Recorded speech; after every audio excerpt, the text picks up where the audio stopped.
கரூர் சம்பவத்துக்கு அப்புறம் முதல் முறையா கரூருக்கு போன முதலமைச்சர் விஜய் பல குற்றச்சாட்டுகளை முன் வச்சிருக்காரு. அந்த கரூர் சம்பவம் யாரால நடந்துச்சு அப்படின்னு சொல்லி அவர் சொன்ன ஒரு சில வார்த்தைகள் பெரிய அளவுல ஒரு சிக்கலை ஏற்படுத்தியிருக்கு எதிர்க்கட்சியினருக்கு. என்ன சொன்னாரு, அதோட பின்னணி என்ன, எதிர்க்கட்சிகள் என்ன மாதிரியான ரியாக்ஷன் கொடுத்திருக்காங்க அப்படிங்கிற பத்தி விவாதிக்க போறோம். ஐயா வணக்கம். கரூருக்கு முதலமைச்சர் விஜய் போயிருந்தாரு. அங்க அவர் பேசின பல விஷயங்கள் இப்போ மிகப்பெரிய அளவுல பேசுபொருளா மாறி இருக்கு. குறிப்பா அப்போ ஆளுங்கட்சியான திமுக மீது பல குற்றச்சாட்டுகளை முன் வச்சிருக்காரு.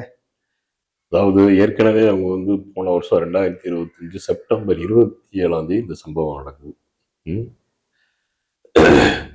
இந்த சம்பவம் நடக்கும்போது என்னாச்சுன்னா, கிட்டத்தட்ட வந்து ஒரு 7:30 மணிலேருந்து 8 மணிக்கு இந்த சம்பவங்கள் நடக்குது. அப்போ வந்து அந்த சம்பவத்தினுடைய காட்சிகளை நம்ம வந்து எல்லா தொலைக்காட்சியிலும் எல்லா ஊடகத்திலையும் நம்ம பார்ப்போம். அந்த காட்சியில பார்த்தீங்கன்னா, ஒரு பக்கம் வந்து அப்படியே மக்கள் அலை மாதிரி, கடல் அலை எப்படி வந்து அப்படி வந்து சாய்ஞ்சு விடுகிறாங்க. ஒரு பக்கம் தண்ணி கேட்குறாங்க, இவரே தண்ணி எடுத்து கொடுக்குறாரு. இன்னொரு பக்கம் ஆதவர்ஜுனா போய் ஒரு பக்கம் தண்ணி எடுத்து கொடுக்குறாரு. இன்னொரு பக்கம் ஆம்புலன்ஸ் எல்லாம் போயிட்டு இருக்கு. அப்படி இருந்து அவர் பேசிட்டே பேசினார் விஜய். இந்த காட்சிகள் நம்ம ஊடகத்துல பார்த்தோம். இன்னொரு பக்கம் பார்த்தீங்கன்னா, அந்த கடைகள் மேல இருந்த மேற்கூரை இருக்கலாம், அதெல்லாம் சரிஞ்சு ஒரு குரூப் விழுகுது. அது மேல ஏறி ஒரு குரூப் வந்து போறாங்க. பக்கத்துல ஒரு இது வச்சிருந்தாங்க, டிரான்ஸ்ஃபார்ம் மாதிரி வந்து அதுல ஏறி நின்று வந்து மக்கள் வந்து இது பண்ணாங்க. இந்த காட்சியெல்லாம் நம்ம பார்த்தோம். அந்த அதாவது குறுகலான இடம், இந்த வேலுச்சாமி புரத்துல தான் இந்த சம்பவம் நடந்துச்சு. ஒரு 41 பேர், சின்ன குழந்தையில இருந்து கல்யாணம் முடிக்க இருந்த ஜோடிகள், நிச்சயம் பண்ண ஜோடிகள்ல இருந்து வயசானவர்கள் இருந்து அம்மாக்கள், தங்கைகள், எல்லா பேரும் வந்து அன்னைக்கு வந்து அந்த பரிதவித்த காட்சியெல்லாம் வந்து நம்ம வந்து என்னைக்குமே மறக்க முடியாது. ஆனா வந்து பல ஊடகங்கள்ல அந்த இறந்த 41 பேரோட உடலை வந்து யாருமே காட்டல. ஏன்னா அது அவ்வளவு குறமா அந்த சம்பவம் இருந்துச்சு. மிகப்பெரிய கோர சம்பவம்.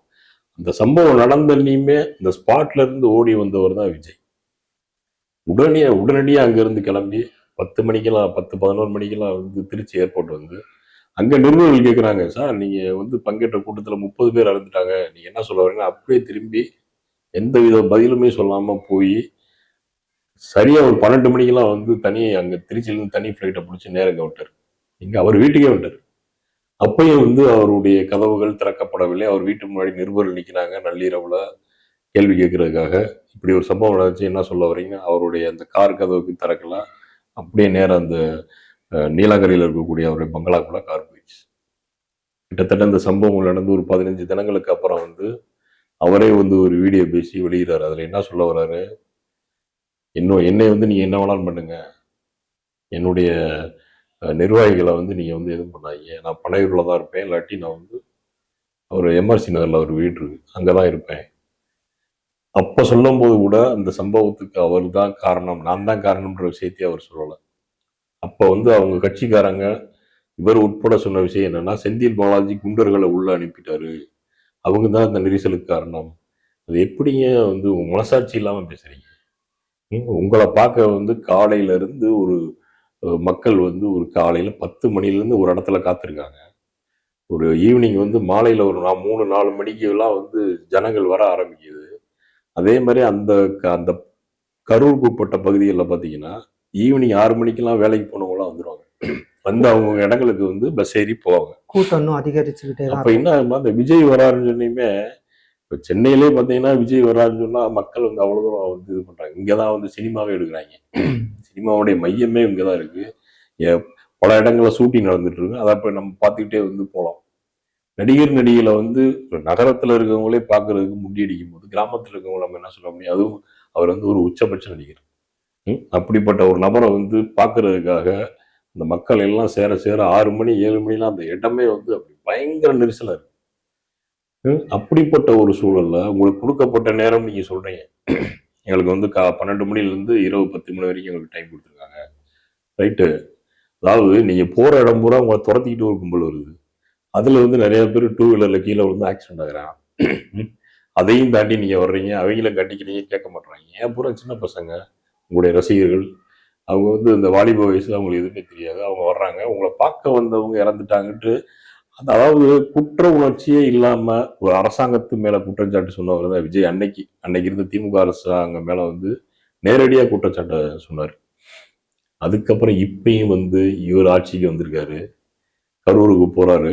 முதல் முறையா வந்து முதல்வர் ஆயிட்டு கரூருக்கு போய் அங்க என்ன சொல்றாரு, போலீஸ் மேல குற்றச்சாட்டு சொல்லும். போலீஸ் தான் இந்த சம்பவத்துக்கு காரணம் நேரடியா குற்றச்சாட்டு வைக்கிறாரு. போலீஸ் துறை யார்கிட்ட இருக்கு, அவருடைய கையில இருக்கு. அதுவும் முழு போலீஸ்னு சொல்லல, கரூர்ல இருக்கிற போலீஸை தான் சொல்லியிருக்காரு. கரூர்ல இருக்க போலீஸ்னா என்ன, இல்ல திருச்சியில இருக்க போலீஸ்னா என்ன, மதுரையில இருக்க போலீஸ்னா போலீஸ் தானே. ஏன்னா கரூர்ல தான் எப்பயுமே அதே போலீஸா இருப்பாங்களா, டிரான்ஸ்பர் ஆக மாட்டாங்களா யாருமே? அந்த சம்பவம் நடந்த டைம்ல அங்க இருந்தவங்க எல்லாமே அப்போ அங்க பவர்ல இருந்தது, அமைச்சரா இல்லாம இருந்திருந்தாலுமே பவர்ல இருந்தது அப்போ செந்தில் பாலாஜி தான். அதனாலதான் அப்படின்னு சொல்லிட்டு அந்த ஒரு கேள்வி முன் வைக்கிறாரு. யார் சொல்லி செஞ்சீங்க அப்படிங்கிற ஒரு கேள்வியா. அதாவது அந்த செந்தில் பாலாஜி தான் வந்து இரண்டாவது ஆளா உடனே வந்து அந்த மருத்துவமனைகளுக்கு போய் பாதிக்கப்பட்டவங்களை வந்து அவரே வந்து நேரடியா வந்து அவங்களுக்கு வந்து ட்ரீட்மெண்ட் கொடுக்குறாரு, கொடுக்கறத பாக்குறாரு, அவங்களுக்கு உதவி செய்யறாரு, எல்லாத்தையும் பண்றாரு. அதுக்கு முன்னாடி போனவர் அதிமுக இருந்த எம்.ஆர். விஜயபாஸ்கர், அப்போ வந்து அவர் மாவட்ட செயலாளர், அவரு தான் முதல்ல போறாரு அங்க. அதுக்கடுத்து செந்தில் பாலாஜி வந்து யாராவது வந்து ஒரு பொதுமக்கள் 41 பேர் சாகணும்னு சொல்லி இவ்வளவு வேலையை பார்ப்பாங்களா? அது சின்ன குழந்தையிலிருந்து வயசானவங்க வரைக்கும் இந்த 41 பேர்ல அடக்கம். எந்த ஒரு தலைவனாவது மனசாட்சி உள்ள மனிதன் அந்த மாதிரி நடப்பானா?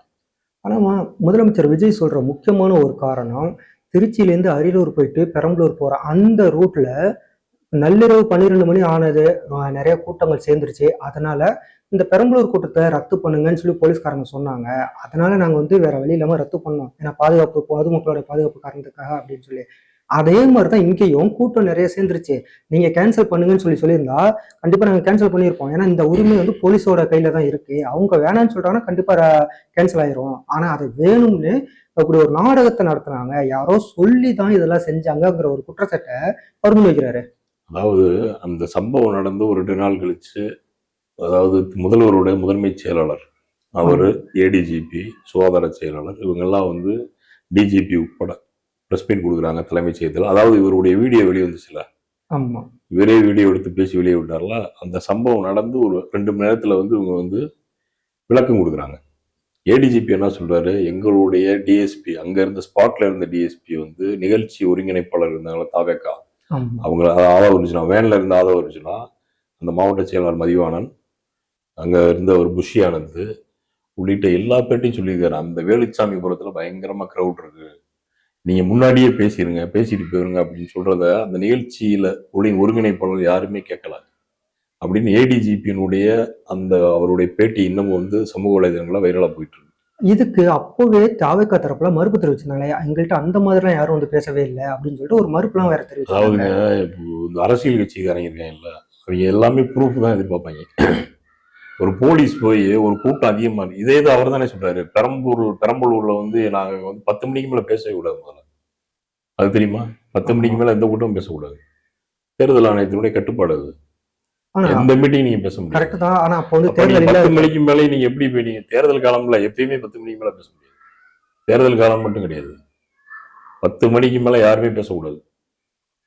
இது வந்து சட்டம், தேர்தல் ஆணையத்துடைய விதி இது. அப்படின்றப்ப நீங்க 10 மணிக்கு மேல எப்படி கூட்டம் பேச முடியும்? இன்னொன்னு, அந்த செப்டம்பர் 27ஆம் தேதி என்னது, அப்ப தேர்தல் காலமே கிடையாது, தேர்தலுக்கு முன்னாடி கிட்டத்தட்ட 7-8 மாசம், அப்ப தேர்தல் கமிஷனுடைய இதே கிடையாது. ஆனா 10 மணிக்கு மேல யாரும் பேசக்கூடாது மீட்டிங்ல, இதுதான் வந்து சட்டம். அப்படின்ற 10 மணிக்கு மேல நீங்க பெரம்பலூர்ல எப்படி பேச முடியும்? அது வந்து அதுவே லாஜிக் கிடையாது. அப்படி அப்படியே பெரம்பலூர் போல வந்து என்னை வந்து பேச விடாம தடுத்த அதே போலீஸ் இங்கேயும் தடுத்திருக்கலாம் அப்படின்னு ஒரு குற்றச்சாட்டை சொல்றாரு விஜய். இங்கதான் அவங்க தடுத்ததா ஏடிஜிபியே சொல்றாரு. அப்புறம் இந்த டேவிட் ஆசீர்வாதம் என்ன சொல்றாரு, எங்களுடைய போலீஸ் சொன்னாங்க, இந்த போலீஸ் அன்னைக்கு வந்து அந்த இடத்துல எவ்வளவு தூரம் அவங்க கஷ்டப்பட்டாங்க நம்மளே பார்த்தோம், வீடியோக்கள் இருக்கு, கஷ்டப்பட்டாங்களா, அவங்க தான் வந்து வேலை ஏற்றுறாங்க, கட்சிக்காரங்க ஏற்றுறாங்க, மனிதாபிமானம் உள்ள எல்லா பேருமே அந்த வேலையை பார்த்தாங்க. உங்க கூட்டத்தை பார்க்க போறவங்க எல்லாருமே வந்து எல்லா தரப்பு மக்கள் தான், கட்சிக்காரன் யாருமே இல்லை. உங்களை பார்க்க வர்றவங்க வந்து தாவேக்கா கட்சிக்காரங்க தான் வந்து பார்த்தாங்களா? கிடையாது. சின்ன குழந்தையில இருந்து பெரியவங்கள இருந்து நடிகர்ன்ற அடிப்படையில் உங்களை வந்து பார்த்தாங்க. அப்ப அந்த இடத்துல போய் நீங்க வந்து ஒரு குண்டர்களை வந்து திமுக காரங்க அனுப்பிச்சு விட்டாங்களா? எப்படி, என்ன மாதிரியான ஒரு இதை சொல்ல வர்றீங்க? அதுக்கு தான் அவர் செந்தில் பாலாஜி அவர் ஒரு வீடியோ விளக்கம் கொடுத்தாரு. இந்த அவர் மேல குற்றச்சாட்டு வந்தா ஒரு வாரத்துல அவர் வந்து விளக்கம் கொடுத்தாரு. இப்ப திரும்பவும் ஆட்சிக்கு வந்துட்டு நாங்கள் புனிதர்கள் அப்படின்னு சொல்ல வர்றாங்க உங்களுக்கு.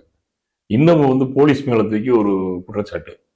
போலீஸ் தான் எங்களை வந்து தடுக்காம விட்டுருச்சு. தடுக்காம இருந்திருந்தா இந்த சம்பவமே நடந்திருக்காது. ஆனா அப்பயும் கூட அந்த சாதாரணமா கூட சொல்லிட முடியாது. ஏன்னா தடுக்காமல் விட்டிருந்தான்னு பொதுவா சொல்றத தாண்டி அத்து ஒரு வார்த்தை சொல்றாரு. யார் சொல்லி இந்த நாடகத்தை அரங்கேற்றினாங்க? அவர் சொல்ல வர்றதும் தெளிவா, அதுதான் நீங்க தேர்தலுக்கு முன்னாடி சொல்லிட்டீங்களா, திமுக ஆட்சியினுடைய சதிதான் அப்படின்னு சொல்லிட்டீங்க. அதைத்தான் திரும்ப சொல்ல வர்றீங்க. ஆனா அன்னைக்கு சம்பவம் நடந்த அன்னையுமே முதல்வர் என்ன பண்ணாரு? ரூ. 20,000 வீட்டுல இருந்து நேர தலைமைச் செயலர் வந்து நிலைமையை பூரா கேட்டுட்டு ₹20,00,00,000 1 மணிக்கு தனி பிளைட்டை பிடிச்சி திருச்சி போறாரு.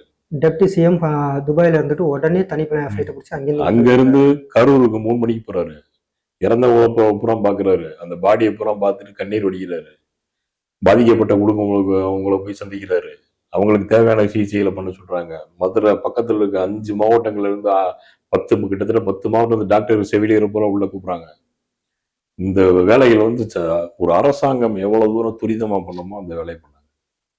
எந்த ஒரு அரசாங்கமே இந்த மாதிரி ஒரு சம்பவம் நடந்த அப்பாவி மக்கள் பாதிக்கப்பட்ட வேடிக்கைலாம் பார்க்காது. ஆனா அந்த சமூகம் அந்த அரசாங்கத்து மேலேயே நீங்க வந்து ஒரு குற்றச்சாட்டு சொல்றீங்க பார்த்தீங்களா? கொஞ்சமாவது மனசாட்சி இருக்கா விஜய் ப்ரோ? தயவு செஞ்சு சொல்லுங்க. போய் ஒரு பொய் சொல்றாருங்கிற மாதிரியான அந்த மாதிரி கருத்தாது. அதாவது இதை வந்து அரசியல் ரீதியா அவர் வந்து பேசுறாரு. கரூர் சம்பவத்துல எங்களுக்கு எந்த மேல அதாவது என் மேல எந்த தப்பும் கிடையாது. அதே மாதிரி தாவேக்கா மேல எந்த தப்பும் கிடையாது. அப்ப இருந்த அரசாங்கத்து மேலையும் அந்த அரசாங்கத்தை வழி நடத்தின போலீஸ் மேல தான் குற்றச்சாட்டுன்னு அரசியல் ரீதியா அவர் குற்றச்சாட்டு வைக்கிறார். அவருக்கு வந்து இந்த கரூர் விஷயத்த அரசியல் பண்றாரு. ஏன் அப்படின்னா கரூர்ல இருக்கக்கூடிய எம்எல்ஏ அவர் இந்த விஜயபாஸ்கர் வந்து எம்ஆர் விஜயபாஸ்கர் அவருடைய பதவி ராஜினாமா பண்ணி தாவேக்காவுக்கு போயிட்டார். அங்க இடைத்தேர்தல் வரப்போகுது. ரைட்டா? சோ அந்த மக்களை நம்ம குளிர்விக்கணும் அப்படின்னா, ஏன்னா அங்க தாவேக்கா ஜெயிக்கல, அதிமுகவும் ஜெயிக்கல, அதிமுகவுக்கு தான் மக்கள் ஆதரவு கொடுத்திருக்காங்க. சோ அந்த மக்களை வந்து நம்ம வந்து மடைமாத்தணும் அப்படின்னா அந்த அளவுக்கு மக்கள்கள் வந்து முட்டாள் கிடையாது. இன்னொன்னு இப்ப அவங்க வந்து 41 பேர்ல வந்து 31 பேருக்கு வந்து கிட்டத்தட்ட 32 பேர் குடும்பங்களுக்கு வந்து வேலை கொடுத்துருக்காரு. அதுவே வந்து சுப்ரீம் கோர்ட்ல அந்த கேஸ் போய் அப்புறம் ஹைகோர்ட்ல கேஸ் போய் தற்காலிகமா தான் நீங்க கொடுக்கணும் அப்படின்ற மாதிரி எல்லாம் வந்து சொல்லியிருக்காங்க. அவங்க கொடுத்துருக்கக்கூடிய பதவிகள்லாம் பாத்தீங்கன்னா இளநிலை உதவியாளர். அந்த கேட்டகரியில தான் வந்து எல்லாத்துக்கும் வந்து பதவி கொடுக்குறேன். அது வந்து எதுல வருதுன்னா டிஎன்பிசியில குரூப் 4ல வரும். அந்த டிஎன்பிஎஸ் கேடர்ல டைரக்டா வரும். பொதுவா ஒரு 1700 சீட் இருக்குன்னு வச்சுங்க டிஎன்பிசியில குரூப் 4ல. அதுக்கு எக்ஸாம் அறிவிச்சாங்க அப்படின்னா கிட்டத்தட்ட 17 லட்சத்துல இருந்து 20 லட்சம் பேர் அப்ளை பண்ணுவாங்க. அப்படி கணக்கு பண்ணி பார்த்தீங்கன்னா ஒரு இடத்துக்கு ஒரு இளநிலை உதவியாளர் அப்படின்ற இடத்துக்கு கிட்டத்தட்ட 2000 பேர் போட்டி போனாங்க.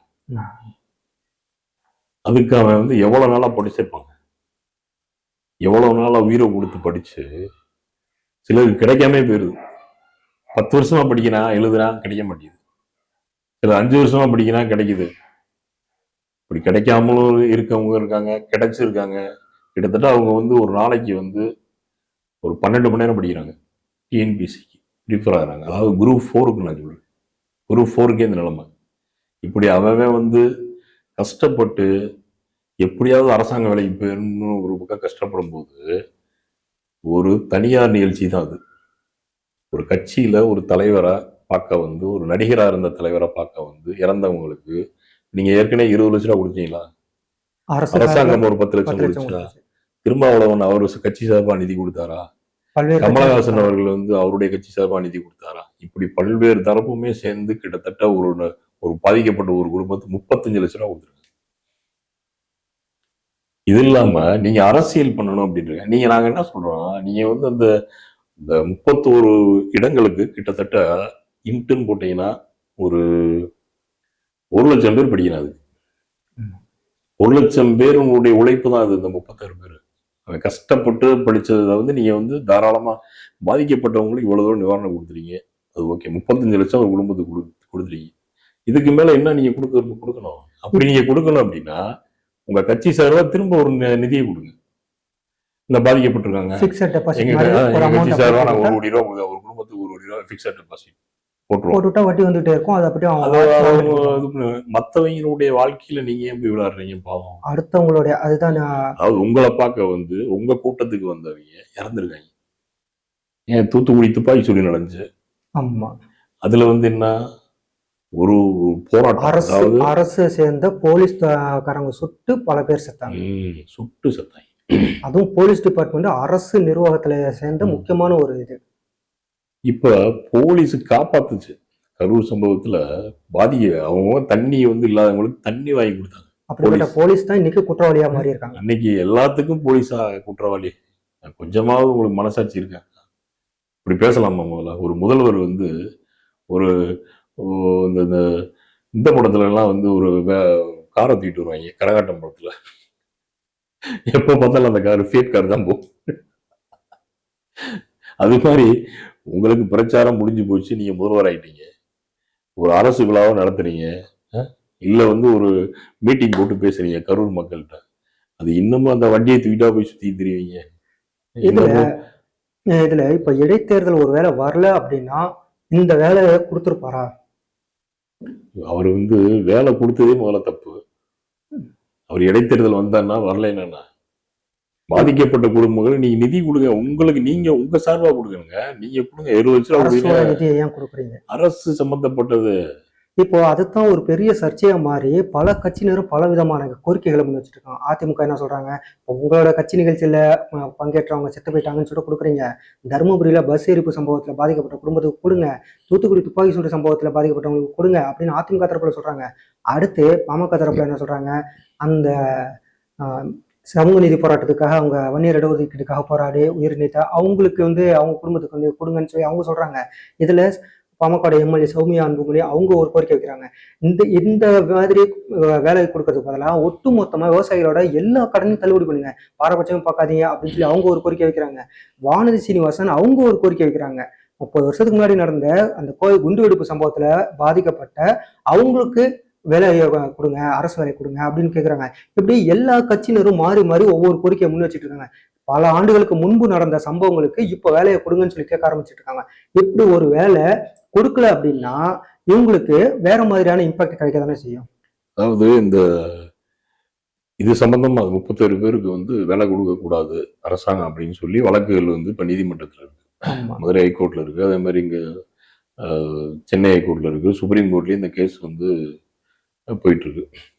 அதுல சொன்ன விஷயத்த நீங்க சொன்னீங்களா, அதுதான் அங்க வாதமா வச்சிருக்காங்க வக்கீல்கள்.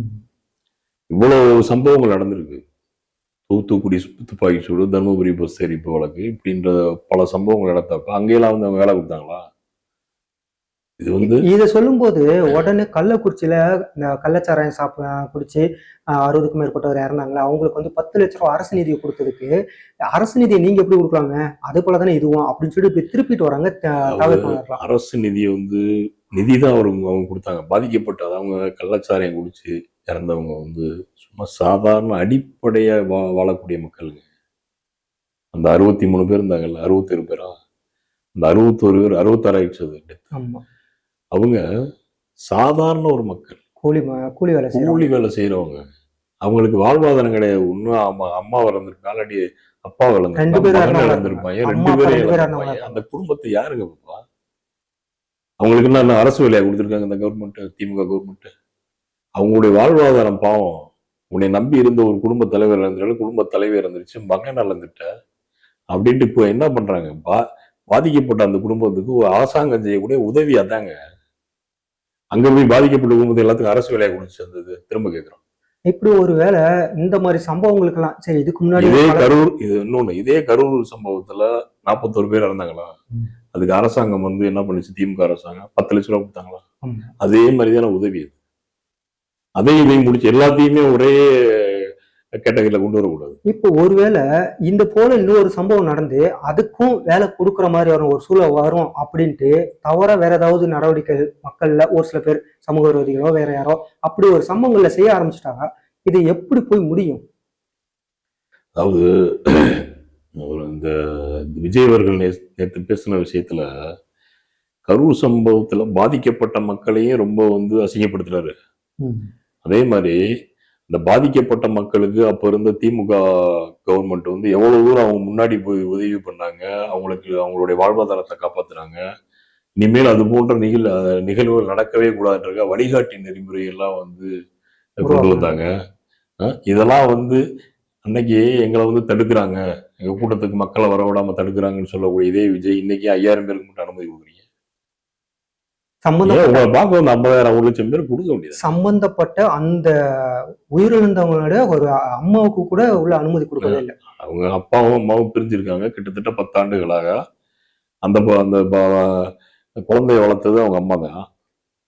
அப்பாவுக்கு மட்டும் வேலை ஆனா அப்பாவுக்கு வேலை வாங்க அப்பா கொடுக்க உள்ள இதை கூட ஒரு அரசாங்கம் வந்து அந்த அவங்க பாதிக்கப்பட்டவங்க வந்து கண்ணீர் வடிக்கிறாங்க. இதை ஒரு அரசாங்கத்தினுடைய அதிகாரிகள் தானே இதை திட்டமிடுறீங்க.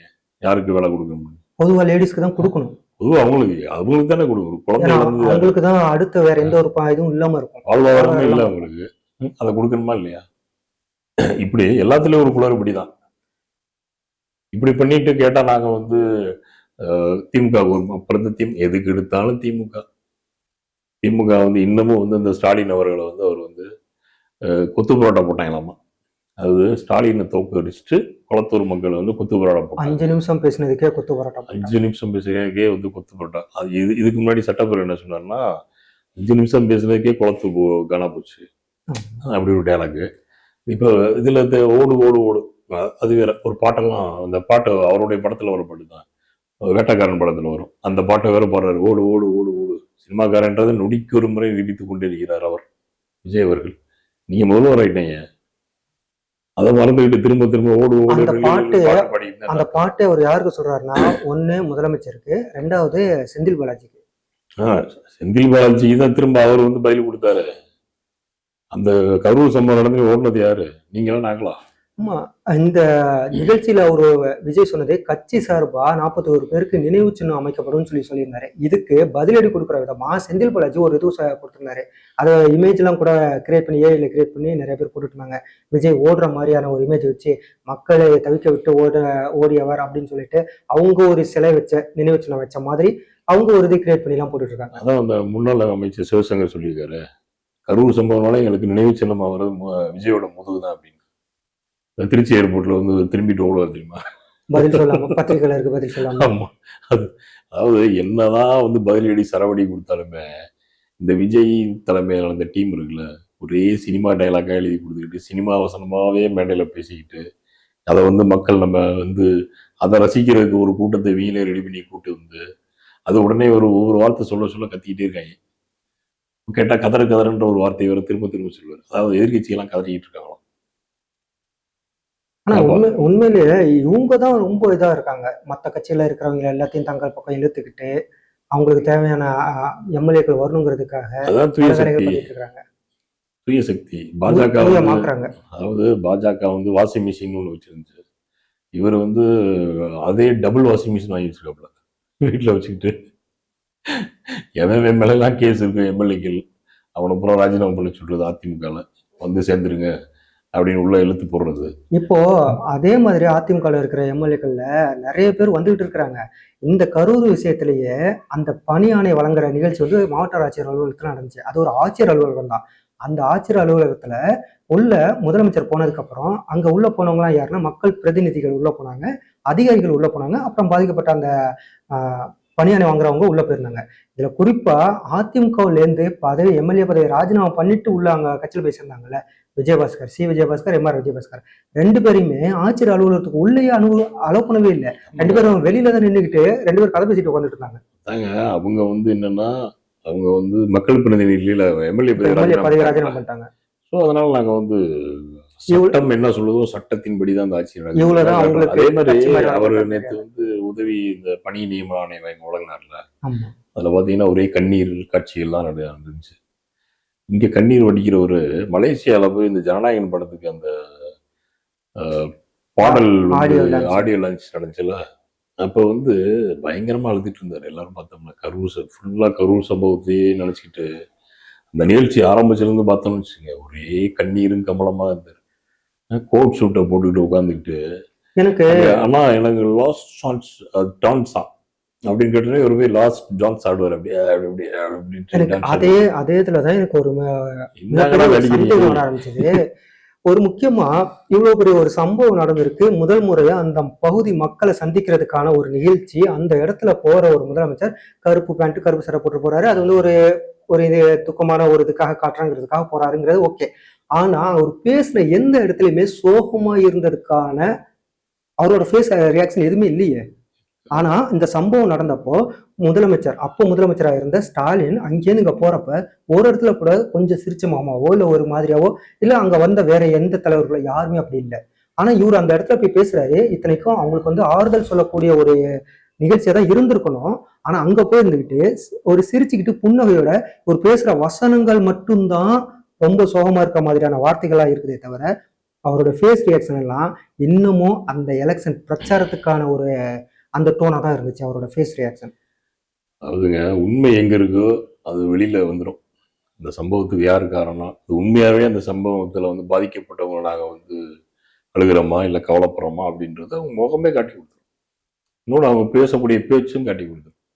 நீங்க கருப்பு சட்டை போட்டுக்கிட்டு திமுக ஓடு ஓடு ஓடுன்றது, அங்க வந்து சினிமா டயலாகா வந்து பேச வேண்டியது, ஊழலை நான் ஒழித்து விட்டேன் அப்படின்னு வேண்டியது. யாராவது உங்கள்கிட்ட லஞ்சம் வாங்கினா என் பேரை சொல்லுங்க, இல்லாட்டி என்கிட்ட வந்து சொல்லுங்க. எப்பா உன்னை எங்கப்பா பார்க்க முடியாது, உன் கட்சிக்காரனே உன்னைய பார்க்க முடியல, ஒரு எம்எல்ஏ உன்னைய பார்க்க முடியல, ஒரு அமைச்சரே பார்க்க முடியல அப்படின்னு முதலமைச்சர் பேசின ஒவ்வொரு வார்த்தையும் டீகோட் பண்ணி ஒவ்வொரு கட்சியினரும் அதிமுக இருக்கட்டும் திமுக இருக்கட்டும் டீகோட் பண்ணி போட்டுருக்காங்க. ஊழலை ஒழிச்சாச்சுன்னு சொன்ன உடனே அவங்க தாவக்காவோட மாவட்ட செயலாளர் போயிட்டு அந்த மண்குவாரியில இருக்கிறவங்ககிட்ட காசு வாங்குறதுக்காக சண்டை போட்டது, இப்படி ஒவ்வொன்றும் இவர் என்னென்னலாம் சொல்றாரோ அதே தாவக்காவினர் என்னென்னலாம் பண்ணாங்கன்னு சொல்லிட்டு அது எல்லாத்தையுமே ரெண்டையும் மேட்ச் பண்ணி வீடியோஸ் அவங்க வெளியிட்டு தான் இருக்காங்க. இவங்க ஒழிச்சிட்டேன்னு சொல்லி சொல்றாங்க, ஆனா அப்படி இல்லவே இல்லை அப்படின்னு சொல்லிட்டு அவங்க வெளியிட்டு இருக்காங்க. அவங்க விஜய் அவர் என்ன நினைக்கிறேன்னா, நான் வந்து சொல்றதை பூரா இந்த உலகமே கேட்டுரும், மக்கள் எல்லாத்தையும் நம்பிடுவாங்க அப்படின்ற அடிப்படையில வந்து அவர் பேசியிருக்காரு. அவர் வந்து கிட்டத்தட்ட 108 இடங்கள்ல தான் ஜெயிச்சிருக்காரு. மீதி இருக்கக்கூடிய 126 இடங்களை தோத்துருக்காரு. இதுல பெரும்பான்மையில தோத்துருக்காரா? பெரும்பான்மை இடங்கள்ல தோத்துருக்காரு. அதுக்கு தானே எம்எல்ஏக்கள் வாங்கிட்டு இருக்காங்க. அப்படின்ற இடத்துல இருக்கக்கூடிய விஜய் இன்னமும் வந்து இந்த உலகம் நம்ம சொல்றதை தாண்டா நம்புது அப்படின்ற அளவுக்கு முதல்வர் ஆயிட்டீங்க, ரைட்டு. அதுக்காக நீங்க சொல்றதை பூரா நாங்க கேட்டுருவோம், நீங்க பேசுற சினிமா டயலாக பூரா நாங்க வந்து நம்பிடுவோம் அப்படின்னு நினைச்சிருந்தா என்னங்க இது? ஏன் ஆட்சிக்கும் வந்தாச்சு, அதிகாரம் தங்க கட்டுப்பாட்டுல இருக்கு, 5 வருஷத்துக்கு தங்களை எதுவும் பண்ண முடியாதுன்னு சொல்லி அசைக்க முடியாத நம்பிக்கையோட இருக்காங்க. 5 இல்ல அடுத்த 20 வருஷத்துக்கு நாங்க தான் அப்படின்னு சொல்லிட்டு ஒரு நம்பிக்கையில இருக்கிறாங்க. அதுக்கேற்ற மாதிரியான அவங்களோட தொண்டர் படையில வந்து வேற மாதிரி செயல் பண்றாங்க. இருந்தாலும் அவரு ஏன் இந்த மாதிரி திரும்ப திரும்ப திமுகவே டார்கெட் பண்ணி பேசிட்டு இருக்காரு? அவங்க சினிமால வந்து வில்லன் இல்லைன்னா பார்க்க முடியுமா? அவர் நடிக்கிற படங்களை வில்லனே இல்லைங்க அப்படின்னா வந்து அவர் எப்படி யாரை எதிர்த்து அவர் வந்து டைலாக் விடுவாரு, யாரை எதிர்த்து சவால் விட முடியும்? அது மாதிரி சினிமாவா வந்து ஆட்சி நடந்துட்டு இருக்கு. இப்போ ஏதாவது ஒரு வில்லன் வேணும், அந்த வில்லன் யாருன்னா திமுக. இப்ப நீங்க சவால் விடுறதுன்னு சொல்லி சொன்னீங்க, அதனால 2 கண்டென்ட் கடைசியா நம்ம வந்து ஒரு உங்கள்கிட்ட கேட்கணும். நான் அந்த நிகழ்ச்சியில பேசும்போதே டீலிமிட்டேஷனை பத்தி முதலமைச்சர் விஜய் பேசியிருந்தாரு. டீலிமிட்டேஷனை எக்காரணத்தை கொண்டு தமிழ்நாடு ஏற்காதுன்னு. அது எப்படி ஏற்காம போயிடுவாங்க? சொல்ல வேண்டியது. அதாவது ஏற்கனவே வந்து இப்போ போன ஏப்ரல் மாசமே எலெக்ஷன் முடிஞ்சதுக்கு அப்புறம் நடந்துச்சு. எலெக்ஷன் முடிஞ்சோடனே ஒரு மக்களவையில வந்து வாக்கெடுப்பு நடத்துட்டாங்க. அதுல 3ல் 2 பங்கு வந்து ஆதரவு இருக்கணும், ஆதரவு கிடைக்கல, பாஜக அரசுக்கு தோல்வி ஆயிடுச்சு அந்த மசோதா. சரியா? திரும்ப வந்து கொண்டு போறதா சொல்றாங்கன்னு அவரே சொல்றாரு. 27 மக்கள் தொகை கணக்கெடுப்பு எடுத்தாகணும், கண்டிப்பா அதுக்கு பிறகு டீலிமிட்டேஷன் வந்தே ஆகும் சிஎம் சொல்றாரு.